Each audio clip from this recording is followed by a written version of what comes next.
I made my last New Year's resolution 10 years ago, and it was to make no more resolutions. Originally, we talked about doing like a detox episode or a New Year's reset, and then we were like, it's not the time for that. Yeah, I'm not going to do that. I'm not detoxing right now.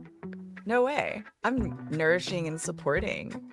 That kind of dramatic shifting, changing everything at once, it's not sustainable. And that's why New Year's resolutions, they don't stick, they don't last.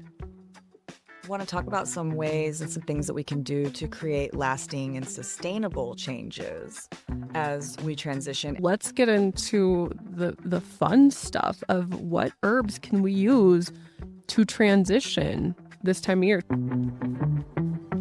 Welcome to Herbalism Uncensored, the podcast where we dig deep into the world of herbalism and natural healing. I'm Alicia. And I'm Lila. We're two clinical herbalists who recognize the need for honest and authentic conversations about the state of natural healing today. As practitioners, we feel called to have uncensored discussions about why people aren't finding relief and what to do about it. If you're frustrated by lack of results, overwhelmed by conflicting advice online, disillusioned by the commercialization of wellness, or simply passionate about natural healing, you're in the right place. This podcast is our way of cutting through the noise, busting myths, and challenging marketing gimmicks. This is Herbalism Uncensored, where together we're nurturing the future of natural healing. The contents of this podcast are for informational purposes only and are not intended to be a substitute in any way for professional medical advice, treatment, or diagnosis. It's important that you always seek the advice of your physician or other licensed healthcare provider with any questions or concerns you may have regarding a medical condition. Happy New Year, and welcome to this week's episode of Herbalism Uncensored. We just pause and say how crazy it is that we've been doing this for a year now. It's our happy anniversary. Yeah, happy 1 year. Yeah. That's crazy. I didn't actually think about that before we hit record. Yeah, I think it was last December, at the end of December, that you and I were podcast planning and looking up, like, how do you even do a podcast? We didn't even have mics. No, we had nothing. We've come so far. And we are 24 episodes in the books, thousands of downloads, and it's pretty cool. So yeah, happy 2026. Yeah, and thank you guys for listening to us for a year or whenever you came on. We're grateful for every one of you every time. I'm just still shocked that people want to listen to us talk. We're entertaining.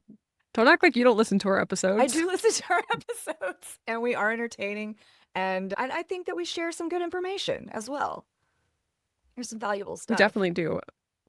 And today we are going to kind of give a twist on some New Year's conversations and some herb recommendations for a very important transitional time of the year, which I'm excited about. I think it's going to be really fun. Yeah, that's what we're thinking. Because what was it originally? We talked about doing like a detox episode or a New Year's reset. And then we were like, it's not the time for that. Yeah, I'm not going to do that. I'm not detoxing right now. No way. I'm nourishing and supporting. And it's just such an interesting juxtaposition to sit and pause in this time of year instead of push forward and, go, new year, new me, and start with all these resolutions because your body is really not ready yet. Like, these are spring activities and we are still in winter. Like, we just passed winter solstice and we still have to take time to transition out of this, dark wind down. Yeah, it's still the time to pause. It's a time for reflection and relaxation and rejuvenation. But it is not a time for, I'd say, sudden and abrupt change, which seems to me, I think that's a good way to describe most New Year's resolutions. Like, I don't know if you go to the gym, right? I work out. I'm not gymming at the moment, but I go to the yoga studios, and the gym when I had a gym membership you go in January and people who don't work out, don't do yoga or rarely do, they're there every day. just wearing themselves out and depleting themselves because they've made a resolution and they're going to make this change and we're going to like do it now. It's very, I just feel like ball up my fist and like the push through and force it. It's forced change. That kind of dramatic shifting, changing everything at once, it's not sustainable. And that's why New Year's resolutions, they don't stick, they don't last. Yeah. We need slow, gradual, sustainable, listening to our inner wisdom, ebbing and flowing with nature. And if we don't have those things and we are trying to push forward based on sheer willpower alone, we will not make it because willpower is finite. Yes. I can't even tell you how many New Year's resolutions I've made and broken over the years. Because, for many, many years, I was in that cycle of, oh, new year, new me. Let's completely change the diet, change the workout plan. I'm going to meditate every morning. I'm going to, go to bed at 8 and wake up at 4. Like, it doesn't, it never works. It never works. Yeah. People, I'm going to stop drinking. I'm going to stop eating meat. I'm going to meditate every day starting now. I'm Yeah. going to work out for an hour a day. I spoke to someone in the middle of December, a mature woman with a lot of life experience, and she said, I made my last New Year's resolution 10 years ago, and it was to make no more resolutions. And I don't know if that's wisdom or if it's just, I think it felt like wisdom, or if it could be defeat. I think it's wisdom because the other bone I'm going to pick with New Year's resolutions, and I'm sorry to whoever I'm offending already, is if we truly want change and our souls are aligned and we're ready, we do not wait for a day in the calendar to make that shift. So if we have to wait till New Year's to, quit drinking, we might not be ready to quit drinking because, when we're ready, we do it. We don't have to wait till the end of the year. Yeah. And I think that was something that I realized a few years back, that I don't make New Year's resolutions because I'm changing all the time. If I'm seeking to grow and become better and let go of what doesn't work and pick up the things that do work and shed the old habits and create new habits, and that becomes I don't want to say a lifestyle, but that just habits. These are habits for life. And that's one thing I really love about living with the seasons or Ayurveda is it gives you like constant checkpoints to assess and to adjust and to make changes in a gradual way that's still tuning in, but it's not abrupt, but it still like honors our constant need for change and growth and all of the things, but like in a nice container. Yeah, seasonal changes. I check in with the new moon and the full moon. Yeah. When it's time to complete things and wrap things up, and this is a good time to start new projects. But yeah, I think that we've created a culture around New Year's that really pushes a bunch of forced new habits that aren't sustainable, that don't last, that deplete us and throw our bodies out of whack and create, I could say, energetic disruptions within us that aren't healthy for us. And we want to talk about some ways and some things that we can do to create lasting and sustainable changes as we transition. And now is a great time to be to make plans for those things, to reflect on what it is we do want, what is not serving us, and plan for how we can move forward with that in a sustainable and lasting way. Well, I think you said something really important in there, and I'm going to just highlight the word transition because this still is a transitional time of the year, and I think it's totally appropriate, even positive, to have traditions and rituals around these things. I think it's just not what we're being fed in the media and by the gyms and these wellness companies. Like it's not, do everything differently starting tomorrow and throw, everything out the window and start new and set yourself up for something you can't sustain. But really, it's a transition. And in order to successfully transition, I think you really have to pause. Like, I think it's such a good time to pause and reflect. Because if we don't know what we did wrong or we don't know what we did right, then like, how are we supposed to change, and how are we supposed to make it meaningful and sustainable? Absolutely. Absolutely. To pause and reflect and practice some self-examination. This is a great time to look back. I have a goals list that I set up at the beginning of every year. You know what I didn't do? And this will be the first year in 5 years. I haven't done my New Year review. I just realized that. I'm like, oh, maybe I should do my New Year review. I've been doing this for years where I look at different areas of my life. I look at my relationships, I look at my family, my finances, my career, hobbies. I could even get into like maybe my relationship with politics or technology and ask myself the question, what was my experience with this year? Was it acceptable to me? Did it serve me? What would I do differently? And goals for the coming year. And then I have a template that I can look at. And these are just things to aim for. Doesn't mean that I have to do any of these things. And I do it in January, and so I'll probably do it this year. I usually do it by the end of January. I just hadn't thought about it at all. And I look at it a little bit in February, and then I don't look at it again until the following year because it just gives me a place. It's like a starting point. And if I don't meet my goals, that's okay. It's just something I've got it down on paper and I can look at it the next year when I'm doing the exercise again. So it gives me some guidance.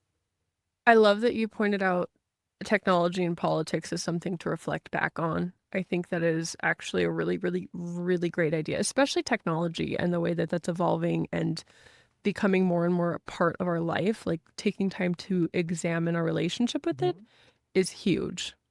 The other thing I'll say is it probably makes people uncomfortable to hear that it doesn't matter if you hit your goals, because we are such a goal-driven society that wants progress and forward momentum. And so for you to sit here and accept that these goals don't define me, it's not the achievement of the goal that actually we're aiming for, it's who we become in the process, I think is super huge and important, but also probably super uncomfortable for a lot of people because we are so attached to doing things a certain way in our society. And it's push, go, don't stop, don't slow down, don't rest, don't reflect. And you're suggesting we do it a different way. Well, but yeah, this isn't a new idea to let things happen. That's Tantra. What if I just let things happen? And I do have willpower and I can move in a direction, but I mean, how many times, Lila, have you sat down and said, I want this, and really believed that you wanted to achieve a particular thing? And then months or years later, realized that it wasn't the best thing for you and that you really wanted something else, or maybe you really needed something else. That's happened to me many, many times.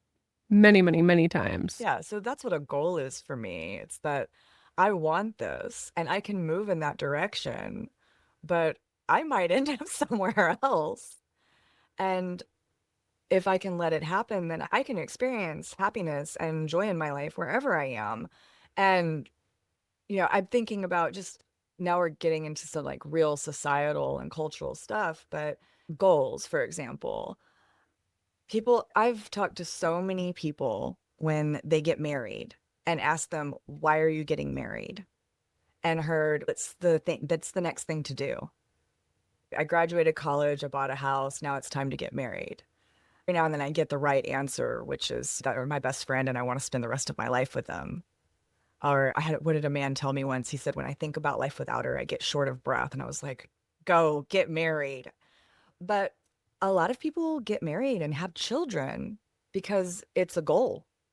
Yes, and I think that it like now we're definitely getting into the philosophical weeds here, Yeah. but when we set out all these goals because we're all seeking happiness and we all want peace and we all want to feel a certain way. And we think that once we achieve this goal, we will feel that way.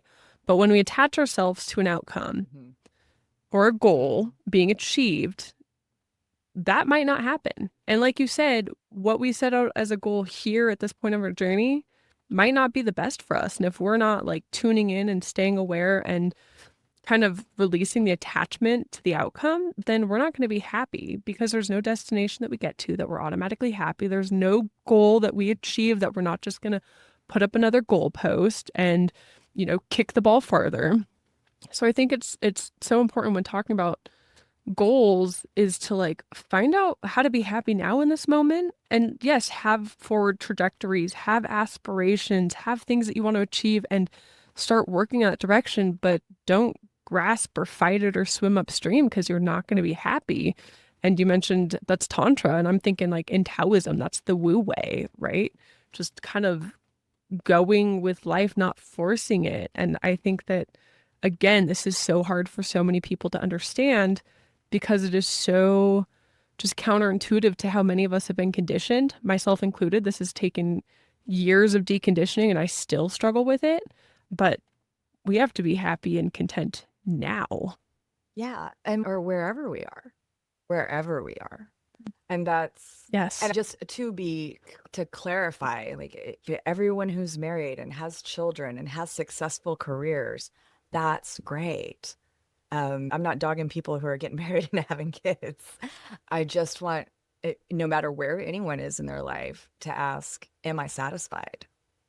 Am I doing this because my internal compass is leading me in this direction? Or is it because I feel pushed to do this by outside influences? Because you said it so well, that doing the thing without the attachment to the outcome. If I aim for progress, and I'm a big fan of writing things down. I don't, there's something about having it in front of me, pen to paper, an actual like ink pen on paper. When I have that in front of me and I know that I can aim for that, I can aim for that, but then there's so much progress that comes along the way on the journey, and to be grateful for those things. So I'm in charge of the action, but the results are up to the universe.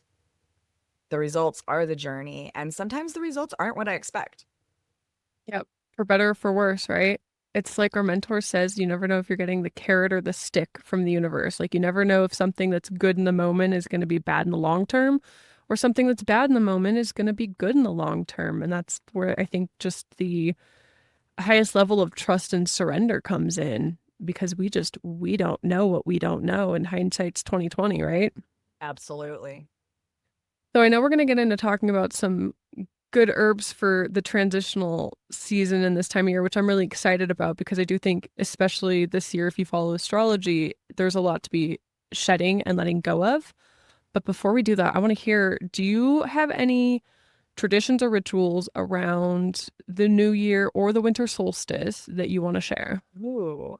Well, my family started a new tradition this year, and we celebrated solstice, had a solstice celebration. We want to do this every year. I have a very eclectic family, lots of different religious leanings or spiritual leanings. But one thing that we all have in common is that we do follow the seasons and the solstice and the equinox. So that was my suggestion, that how about we start this new family tradition? Let's get together for solstice and let's do some solstice rituals. And we each took a candle and with a pen carved into the candle the things that we want for the next year. And then and we put them on a pie plate in my backyard. Put them on a pie plate in my backyard, and we put some oils on them. My sister made oils with rosemary and sage, which have spiritual properties that she could tell you more about the spiritual properties of herbs than I can. And so we rubbed our sage and rosemary oil on them and we put them on the plate and we each lit them and held the intention and sat together and talked about the last year and talked about plans for the new year. And my sister did tarot card readings. My sister is, by the way, yeah, I've never plugged my sister. She's a half past moon. You can find her on Instagram, and she's an amazing tarot card reader. She's got the gift. She can tap in ways that a lot of people can't. Yeah, she gave us each of us a tarot card reading for our new year, and it was good family time. It was only the women, my mother, my sisters, my 18-month-old niece, and I burned a candle for my husband. And what's the word? By proxy. That's what I was looking for. I burned a candle for him by proxy. But yeah, so that was a new thing that we did this year that I want to continue doing. It was, like I said, good times with family and a nice way to set a good intention moving forward. That's cool. And I want to add that you guys did that instead of celebrating Christmas, right? There was still some Christmas celebrations, but we've kind of moved far away. My sister lives like an hour away now. My mom lives about 30 minutes away. And I have an extended family. I'm married. I have a father-in-law. I have a mother-in-law.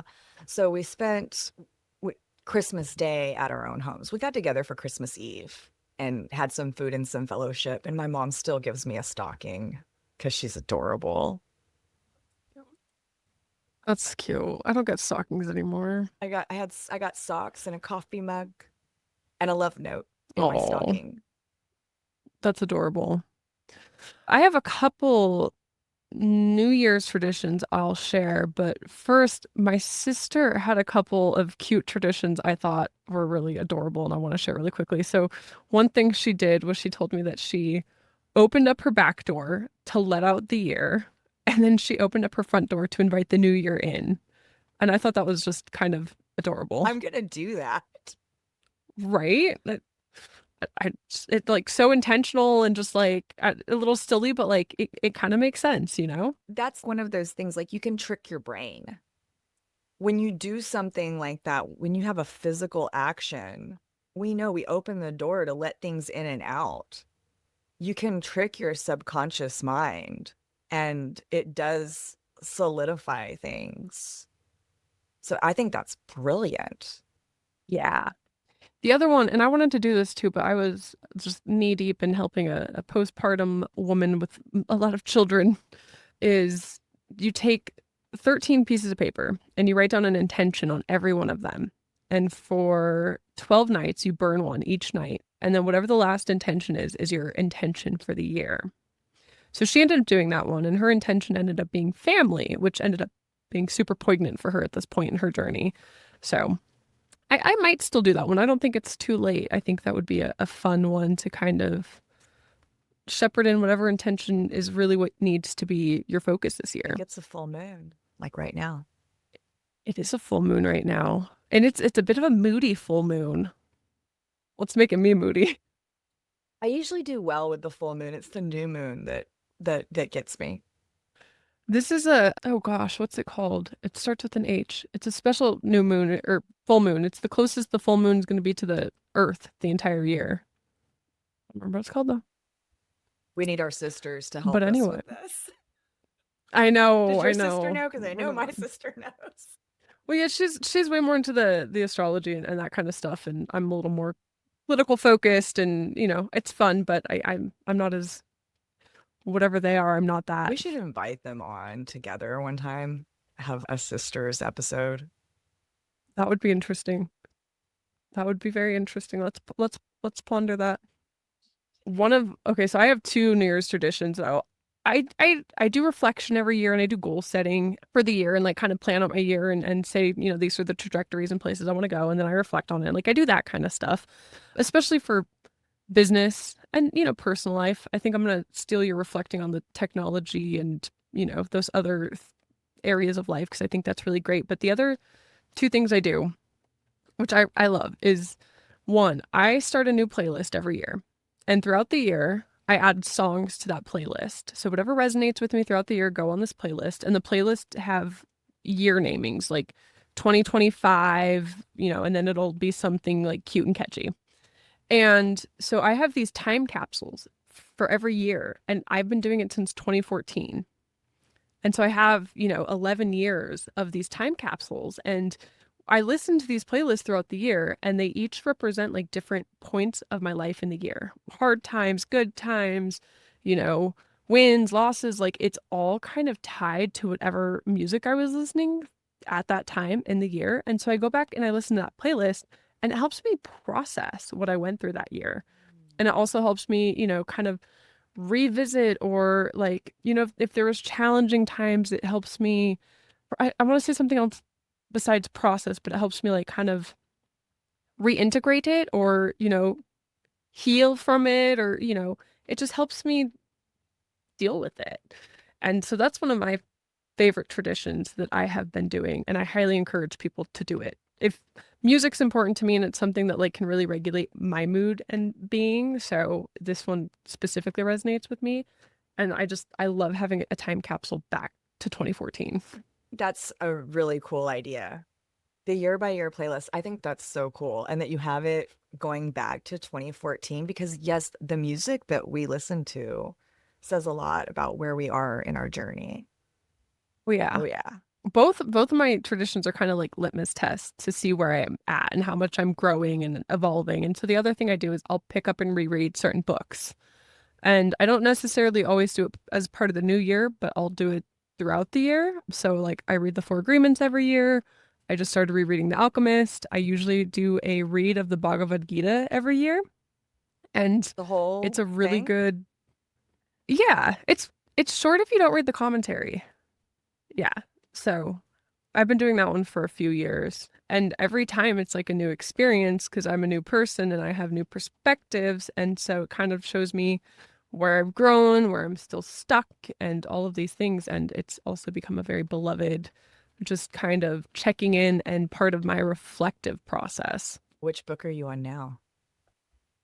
I'm rereading The I Alchemist. love The Alchemist. It's just so simple and like it just resonates so much.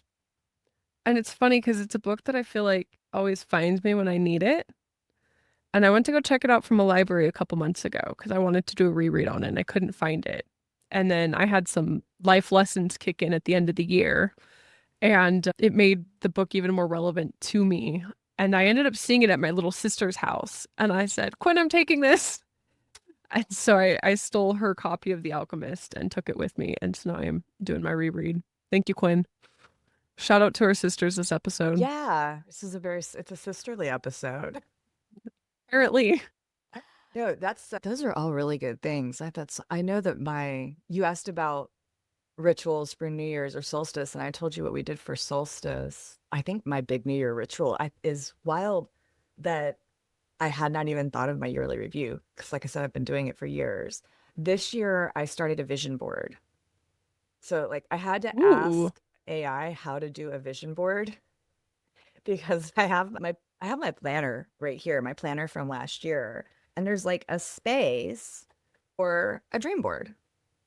And I've just always left it blank. And then I was like, let me use this. So I'm working on two of them. I'm still building.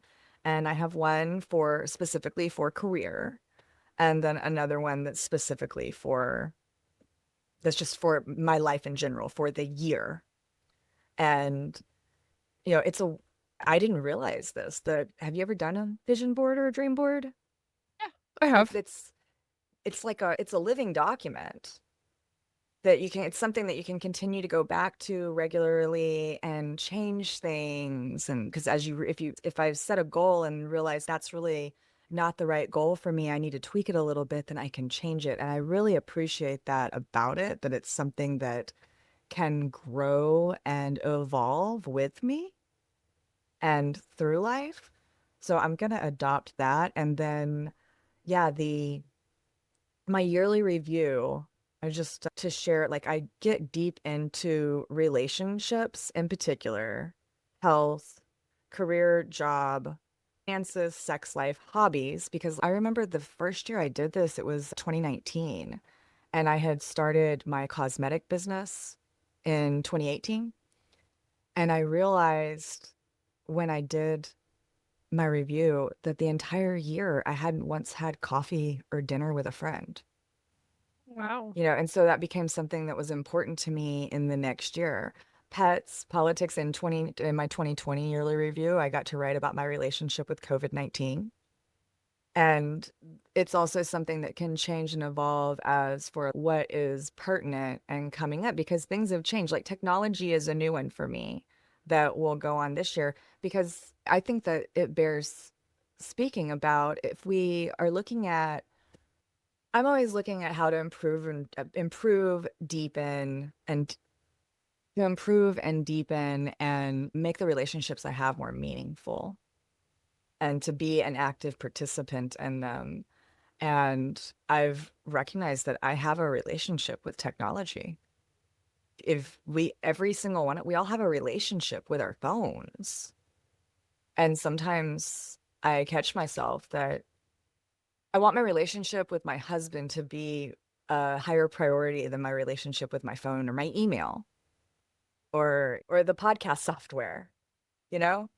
Right. And so that's just something that it really helps me. I keep saying it helps me to write. I do a lot of writing. I like writing things down. And I like a structure for it because then it gives me a way to look back at it and continue to use it as a tool to help me see where I need to evolve. Did you create this yourself? And I feel like I'm going to anticipate that we're going to get some questions on this. Is it something you'd be willing to share? Oh, Not to put you on the no, I'd spot. absolutely be willing to share it. I don't know who created it. I know somebody gave it to me. I recommend this is something that I do, and then I don't just keep it to myself. I share it with someone. I sit down with someone and I go over it with them, and they go over theirs with me. I've had other women who have done theirs and who I've shared this with. They do it and they bring it to me and we talk about it. And at the end of it all, what you have, it's intentions. And whatever your spiritual rituals may be, this is something you take into meditation with you. This is something you can take into prayer, into your prayer life. This is something that I recommend meditating and praying about while you're doing the writing. You don't just sit down and do all of this writing immediately or all in one sitting. This is something that I work on for the course of January, and then spend time looking at it, meditating and praying for at least part of February. And then it's there. It's right here in my prefrontal cortex, and I can take that with me for the rest of the year. And then by the time like I couldn't tell you at all what I wrote down last year. I have no idea. I'll have to dig it up and look at it and see if I was able to, let's see. I pulled it up because I keep it on my phone. The questions because they're subcategories. So for like relationships, my relationship with God, my relationship with my partner, my siblings, my parents, my pets. Those are subcategories for relationships. And I write down just the facts. Was it acceptable or not? Could I have changed it?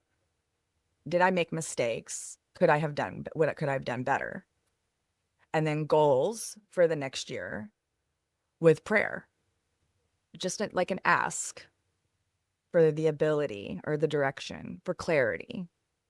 Yeah, that's really cool. If you're willing to share that, I would definitely pop it in the show notes because I think that people would be interested. Up to you. All right, so we've talked about not doing the new year, new you, not going too hard, too fast with the goals, and really taking this time to slow down, to reflect, to transition. So let's get into the fun stuff of what herbs can we use to transition this time of year, to let go of the things that are no longer serving us, to process everything that has happened in the past year, and to help shepherd in a new, bright slate for our upcoming endeavors. Well, I'll just say it's funny because you and I talked about doing this and we swapped our herbalist back and forth, and we were like 100% on the same page, which I thought was really Yeah, cool. like we talked about this episode in all of 5 text messages that were like 1 to 2 sentences long. But You keep it short when it's aligned. well, yeah, but we were exactly on the same page. And so I'm gonna start with Bupleurum. Oh, cool. Because that's one that I'm actually really excited about to talk about in this context, because I think it's a bit of an off-label use, but I think it's a really good off-label use. I want to talk a little bit about, because Bupleurum, and I think another one that we're going to talk about in traditional Chinese medicine, they're good for liver constraint, or you could say liver qi stagnation.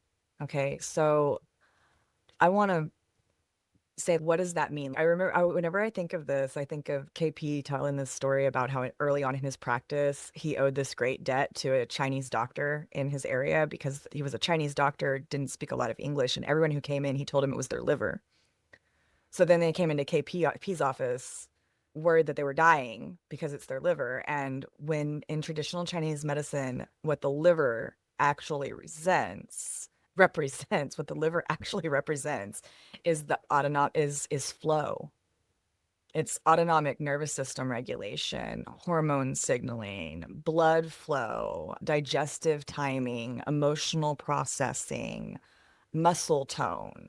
Liver constraint doesn't mean, or also called liver qi stagnation, doesn't mean liver disease. It's a functional pattern that describes how the nervous system, hormones, circulation, and digestion are interacting.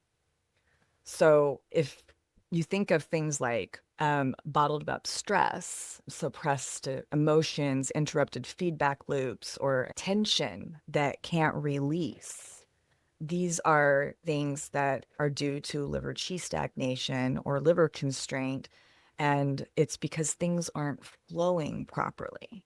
So this is why I thought about the plurum for this, like you say, off-label use. But even in was it my Bensky, my traditional Chinese medicine, like Bible of Materia Medica, it's good for emotional dysregulation. So it helps to remove what's stuck and generate new. Think about if you're stuck between wanting change and resisting it, or feeling irritated or trapped, then the plurum might be the thing to get things moving. That was really well said. And I looked at it from a slightly different Ooh. lens, but it arrives at the same. Well, it's exactly what you said at the end. When we're torn between two places, when we have two competing wants, two competing patterns, two competing wolves in us, what do we do? And my head went to we harmonize. And Bupleurum is the ultimate harmonizer in Chinese medicine. So when you have competing patterns happening in the body, things that are opposite of each other or kind of competing against each other, the thing to do is to bring harmony to the system. And Bupleurum does that. And it does that in the way that Alicia just said, by removing those constraints, by allowing things to flow, by allowing all these different physiological processes to do their thing. And the end game's the same, whether it's unstuckness or harmonizing. I think we're saying the same thing with different words, but I think that's just, it's such a cool herb. And the other like weird thing it does is it helps to like keep things in place, but like, how do I want to say this? Because not in like a keep us stuck, but like it helps us Contain. keep it together. Yeah, contain. So we're not leaking all over the place, right? Like, so that's why it can be used for things like prolapsed organs.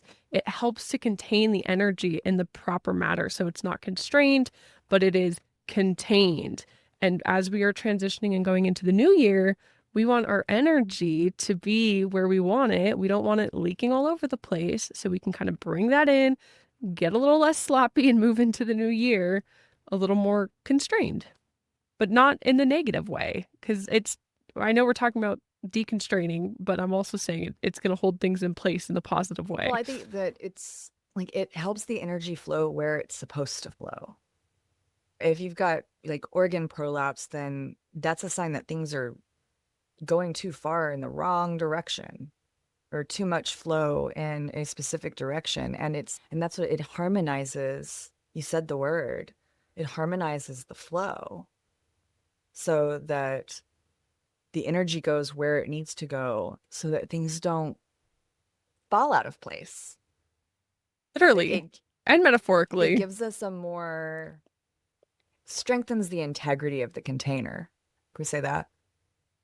Yeah, that's a great way to put it. Yeah.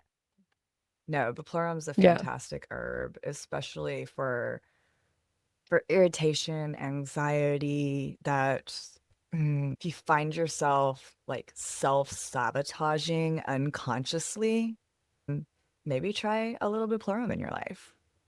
It's a traditional Chinese herb. You can use it as a tea. You can get it in a capsule. It doesn't take a whole lot either.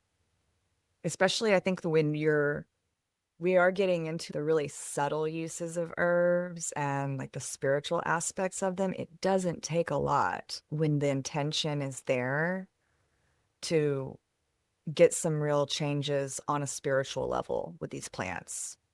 Yeah. All right, glad we're on the same page with that one because I think that is a really cool pick for this time of year. The next one I'm going to bring up because I've been using it a lot lately is Albizia, also known as mimosa bark. Yeah. Pea. And thank you. Thank you. This is my favorite herb for processing emotions. It's specifically used to process grief, but when I take it, it helps me just process. And I think we all, as a collective, feel a lot more grief than we talk about or we accept. You know, all of the missed opportunities, all of the lamenting for the past, all of the challenging things in our life that we have to deal with. I think there's a level of grief rooted in there. And so when we can use herbs to literally help these things become unstuck and to get processed and moved out of our body, we are able to free up the space to move forward. And this herb does it in such a beautiful and gentle way. It's a really cool herb. Yeah, we both have some really special personal experience with Albizia. I can remember the first time I took it, I had been doing just like I'll get personal and say I've been doing some grief work and I've been like digging into my past and working through childhood traumas. And that brings up grief. And I had been in a state where I think maybe I've always experienced this, but in the last year or two, I recognize it that I get depressed and I just go to my bed. And it's some people could call it depression. I call it grief. I'm feeling my feelings. Or maybe the problem is you said something, so we all are dealing with a lot more grief than we recognize. I think that a lot of us are, I'll speak for myself, that I have run from grief rather than deal with it. And that's what puts me in a state of, I think, what we would modernly call depression. And I had been in that state for, I don't know, a few days or a week. And Albizia is traditionally a depression remedy. So I drank some Albizia. I spent the day in my bed crying, and the next day got up and went on with my life because it allowed me to, yeah, it allowed me to feel my feelings. Like it made a safe space for me to feel my feelings. So it's held such a special place in my heart. I have a classical source here that says it calms the five organ system, harmonizes the will and intention of the heart, and causes a person to feel joyful and without worry. Joyful and without worry. It's relief of grief, sadness, and emotional burden. It lightens the body, brightens the eyes, and allows one to obtain what one seeks. So we're talking about reduced heaviness, clarity of perception, spiritual alignment, purpose, and inner harmony. I think it's just really I don't think that it gets its proper due as being, because it's known as just this like mild depression remedy, but I think it can restore joy and the heart mind. Yeah, and it's funny that word harmonize is coming up again. I think that's interesting. The thing about the is it is just it's gentle processing, and I think that's where a lot of us get stuck. Like you said, you want to run and avoid the grief. It's because you're afraid to feel pain.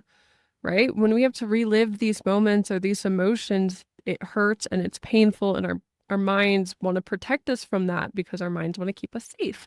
And the way that this does it, like the cushioning and just gentleness of it, is really unique. And I can't even put into words the experience that it's like. I've never done ketamine, but I imagine it's kind of similar to people talking about how, taking things like ketamine allows you to process something without the attachment, or like it just depersonalizes it in a way that it doesn't sting so much. It's gonna do something similar in giving you space between this hard, challenging, painful thing that you need to process and yourself. Like you're gonna not identify with it as much, and it's just gonna be gentler. It's very surreal. Well, it's known for cultivating joy, and you're correct. It's difficult to describe, but I feel it supports changes because it helps to cultivate joy. Then, if I'm looking to make changes in my life, a change that's rooted in joy is likely to last. And I can say that because we can experience grief and joy at the same time. And so I think that it's helpful with like emotional heaviness or loss of motivation, or that kind of, oh, like I didn't do it perfectly, I might as well give up. Then Albizia is the one that can come to the rescue there. Yeah. I'll just say one more thing, because I've been taking it for sleep, not so much depression or processing or grief lately, but it's been part of my sleep stack lately. And like the same way, if you've ever done psychedelic mushrooms, your thought patterns start kind of repatterning and operating in a different way. This herb does the same thing for me, but it's like I welcome it. Like it is welcome, and I can go to sleep in that space. It's so comfortable. So really, really cool herb. I think we've already touched on two really great herbs for transitioning and processing. All honorable mention Ashoka. Trying to think of any other common names it goes by I should mention.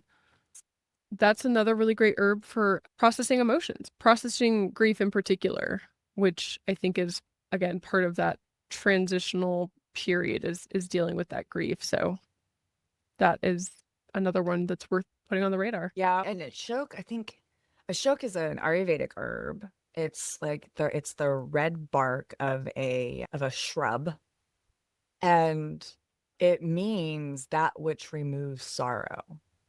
So this isn't metaphorical, it's built into the classical understanding. So it's great for people who are carrying unprocessed grief, disappointment, or emotional weight. I think it works a little bit differently. Like I'll go to Albizia, like if I can't get it together and I feel like giving up. A show seems to work more on the capacity to release. How do I say this? There are people who are just walking around with grief and disappointment and sorrow, but they really hold it together really well. These are the people they're not going to bed, they're functioning and they're containing all of it so that they can show up for others. And Ashok supports the capacity to release those emotions rather than continuing to push through and ignore them.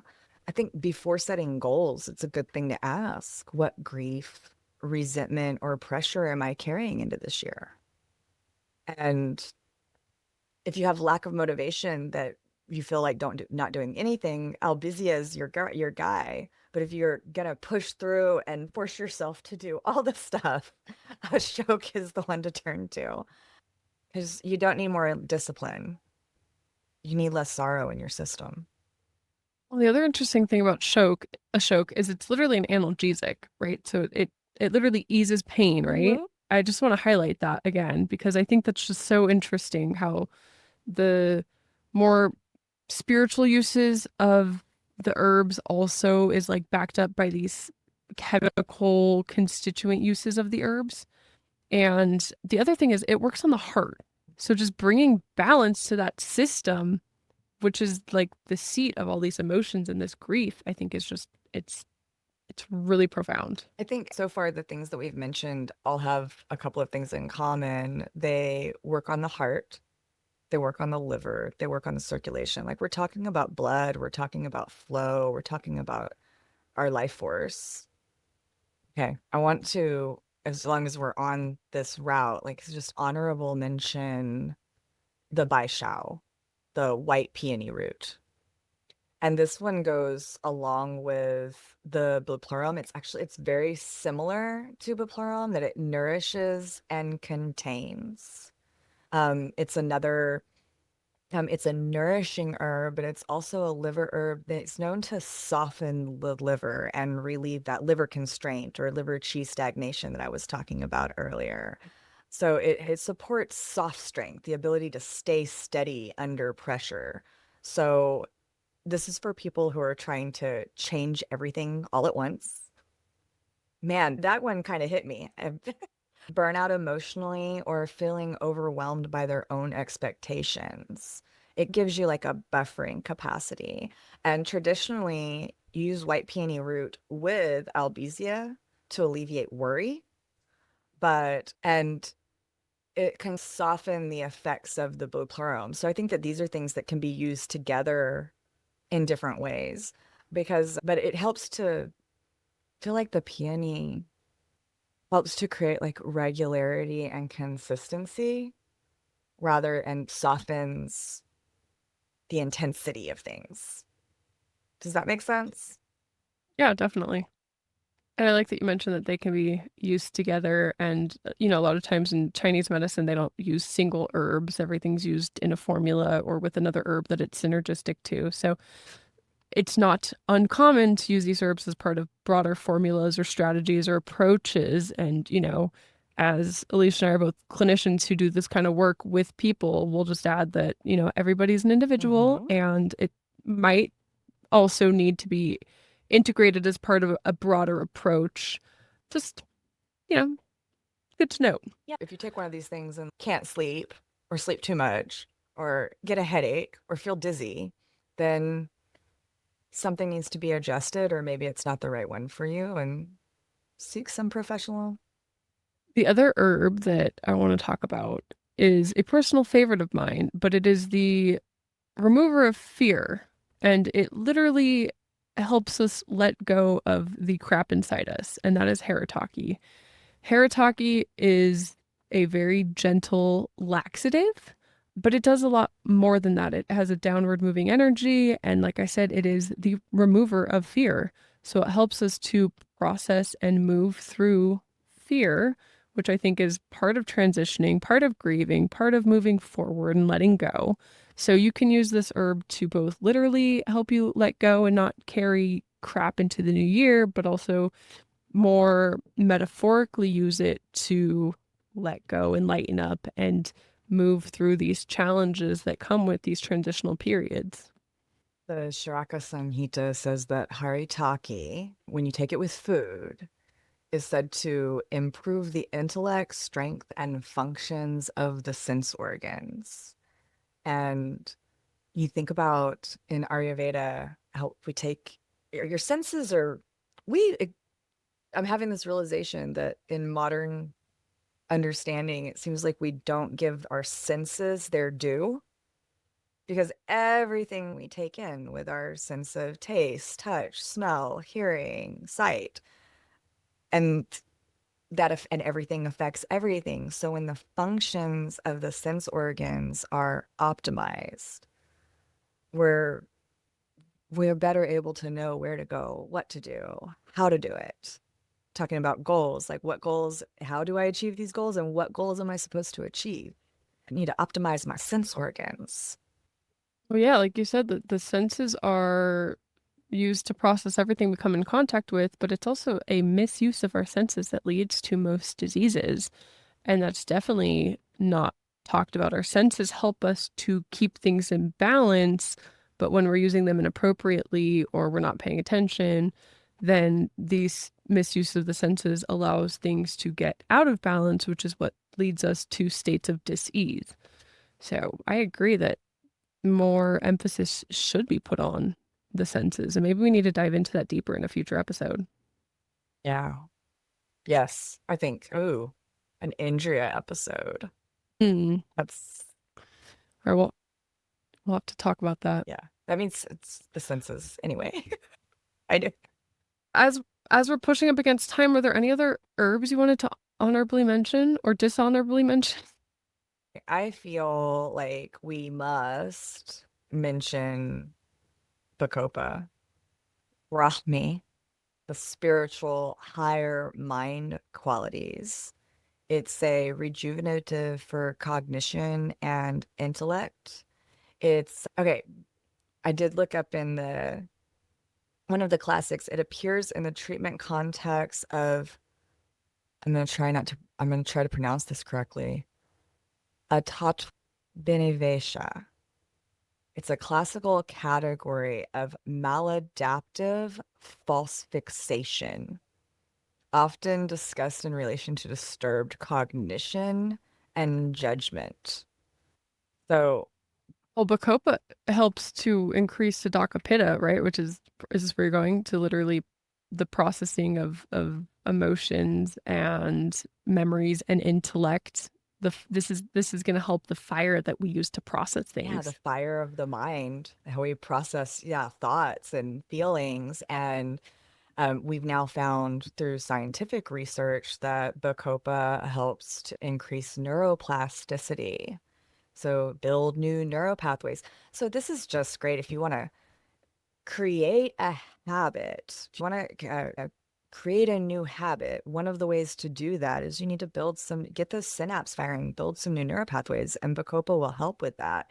It supports clear thinking under stress, breaks cycles of mental overwhelm, and replaces impulsive decisions with thoughtful ones. Because sustainable change depends on mental continuity, not burst of insight. Yeah, I think that I know we're running short on time, so I won't get too far off into the weed, but it's very easy if we're manifesting, because that's really what we're talking about here, Lila. We're talking about manifesting changes in our lives.